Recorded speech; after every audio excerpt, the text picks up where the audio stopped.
Assalamualaikum warahmatullahi wabarakatuh. Alhamdulillah wassalatu wassalam ala rasulillah wa ala alihi wa sahbihi ajma'in. Apa kabar anak-anak kelas 3 sekalian? Berjumpa kembali di channel saya Pak Fikri.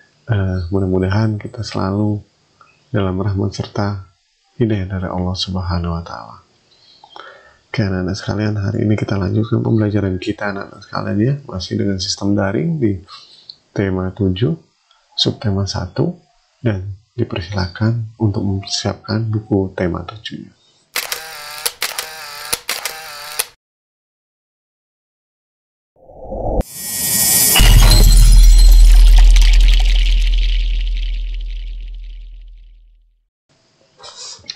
Baiklah anak-anak sekalian, hari ini kembali ya kita belajar daring.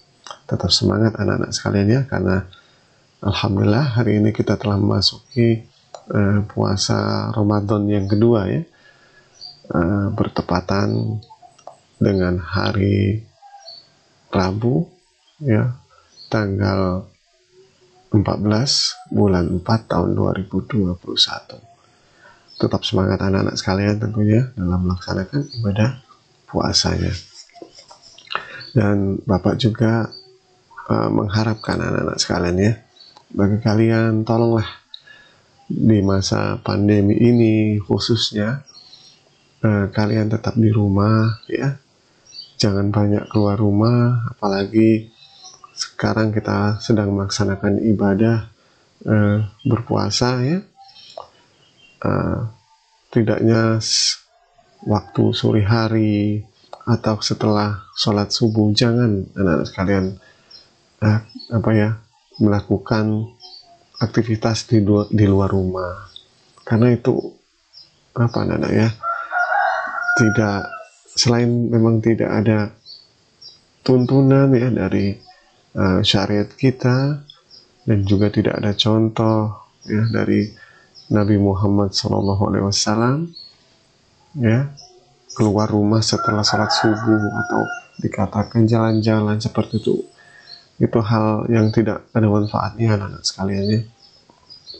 Mungkin ya bisa dikatakan manfaat ketika melakukan aktivitas olahraga ya, maraton itu boleh, namun di sini dengan tidak bergerombol tentunya ya.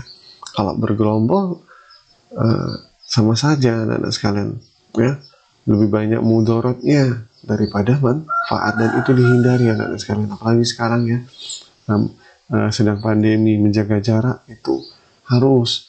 Lalu jangan anak-anak sekalian bermain petasan ya, jangan dibeli hal-hal yang seperti itu ya, itu sangat berbahaya dan itu dilarang anak-anak sekalian ya, membahayakan diri sendiri dan juga orang lain ya. Jadi tolong jangan bermain petasan. Alasan dari rumah maraton ya, setelah sholat subuh maraton tapi bermain petasan ya, keliling sana keliling sini. Nah ini tolong dihindari anak-anak sekalian. Asalnya mau olahraga niatnya ya, tapi ketika bertemu dengan teman yang lain lalu menghidupkan petasan ya, dan keliling-keliling kemana-mana melakukan hal-hal yang tidak manfaat. Jadi itu dihindari ya. Kita di bulan Ramadan ini anak-anak sekalian dituntut untuk beribadah dengan sebaik mungkin dan sesempurna mungkin ya anak-anak sekalian, karena ini adalah langsung perintah dari Allah ya. Jadi kita belajar untuk mengambil hikmah yang ada dalam bulan Ramadan yang telah menjadi syariat agama kita, agama Islam seperti itu. Jadi tolong anak-anak sekalian yang masih sering keluar rumah ya, baik itu di sore hari dengan alasan mencari bukaan ya, lalu apalagi di subuh ya, setelah sholat subuh keliling bersama-sama bergerombol ya, sambil menghidupkan mercon, itu dihentikan, tolong dihentikan anak-anak sekalian ya, karena itu sama sekali tidak ada manfaatnya ya. Lebih baik pulang ke rumah setelah sholat subuh bagi yang laki-laki ya, apalagi yang perempuan jangan ya. Yang laki-laki sholatnya di masjid, kecuali ada uzur ya, pulang ke rumah murojaah atau belajar, anak-anak sekalian, itu lebih baik, dan itu manfaatnya sangat banyak ya, seperti itu anak-anak sekalian. Oke, langsung anak-anak sekalian ya, silahkan dibuka di bukunya di halaman 27. Ya, kita masih di subtema 1, perkembangan teknologi produksi pangan. Hari ini kita belajar tentang satuan luas anak-anak sekalian ya. Ya, sebelum ke materi pembahasan, apa sih yang dimaksud dengan satuan luas ya? Sedikit penjelasan telah Bapak sampaikan pada tema sebelumnya ya anak-anak sekalian ya.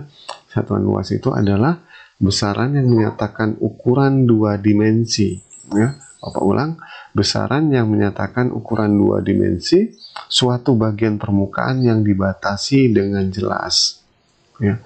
Jadi Bapak ulang lagi anak-anak sekalian, satuan luas itu adalah besaran yang menyatakan ukuran 2 dimensi ya, suatu bagian permukaan yang dibatasi dengan jelas. Jadi biasanya kalau dikatakan satuan luas itu satuan bangun datar ya, yang permukaannya dibatasi dengan jelas ya. Jadi kalau tidak jelas batasnya, maka itu bukan termasuk satuan luas. Seperti itu anak-anak sekalian, langsung saja ya. Nah, ini di bawah ini amatilah bentuk di bawah ini di buku kalian anak-anak sekalian, di halaman 27 itu ada kubus ya. Nah, kubus ini segi 4, yang namanya kubus segi 4 itu pasti mempunyai 4 sisi ya anak-anak sekalian ya, mempunyai 4 sisi. Nah, ini sisi-sisinya anak-anak ya. Nah, dan dia panjang dan lebarnya sama anak-anak sekalian. Jadi tidak ada panjang dan tidak ada lebar ya, karena sama ya. Nah, anak-anak sekalian, di sini dapat sekalian dilihat kubus ini dibelah menjadi 2 ya. Nah, jadi persegi 4 ini dibelah menjadi 2 ya. Nah, dengan sama besar ukurannya menjadi segitiga ya. Jadi ini nomor 1 ya, ini nomor 2, dan ini nomor 3 hasilnya dari pembagian bidang datar ini anak-anak sekalian ya. Nah, jadi ini telah dibagi dan hasilnya ini menjadi segitiga. Lalu persegi dan segitiga dapat dijadikan alat ukur luas permukaan suatu bidang ya.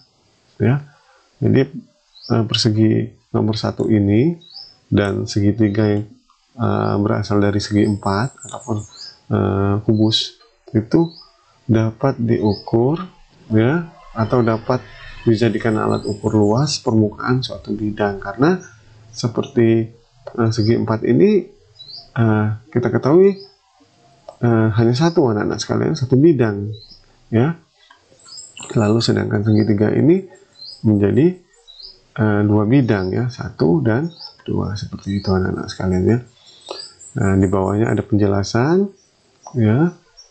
Ini adalah satuan luas segitiga yang telah dipisah menjadi 1, persegi pun menjadi satuan luas ya, karena dia cuma 1, dan ini 2 satuan segitiga karena menjadi 2, 1 dan 2, sama dengan 1 satuan persegi. Artinya anak-anak sekalian ya, di sini 2 satuan segitiga ini sama dengan 1 satuan persegi. Mengapa demikian anak-anak sekalian? Karena asal dari 2 satuan segitiga ini adalah dari 1 satuan persegi. Bukankah dia dibagi 2 seperti ini anak-anak sekalian ya? Nah, seperti ini sama besar. Nah ya, seperti itu anak-anak sekalian. Nah, itulah sedikit penjelasan yang dapat Bapak sampaikan pada kesempatan kali ini ya. Mudah-mudahan bermanfaat, dan untuk tugas hari ini anak-anak sekalian, silakan kalian lihat di halaman 28 ya. Nah, ini dikerjakan anak-anak sekalian, dibuat di buku kalian ya. Bapak perintahkan kalian buat ini di buku gambar, ingat ya. buat hitunglah luas permukaan bidang berikut ini di buku gambar anak-anak sekalian.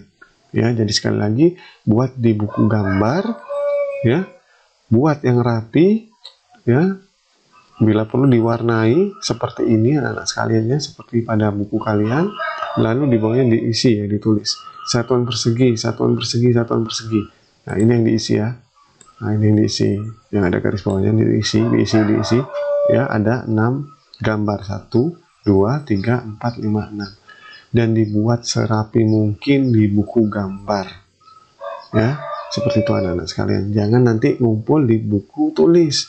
Makanya anak-anak sekalian, tolonglah video pembelajaran yang Bapak bagikan, yang Bapak share ini jangan disingkat-singkat, ya, didengarkan, disimak, ya, sehingga ketika mengumpulkan tugas, ya, itu tidak salah. Seperti itu anak-anak sekalian. Nah, ini banyak sekali mengumpulkan tugas salah. Karena apa? Karena video pembelajaran awalnya tidak ditonton langsung ke ujung, atau biasa langsung tanya aja, halaman berapa sama teman-temannya, halaman sekian, langsung dikerjakan. Tidak tanya lagi, itu ngerjakan seperti apa, bagaimana caranya, ya. Nah, jadi itu penting anak-anak sekalian, ya. Kita harus sering bertanya agar tidak sesat di jalan, seperti itulah. Ya. Ya anak-anak sekalian, demikian dan Bapak akhiri. Wassalamualaikum warahmatullahi wabarakatuh.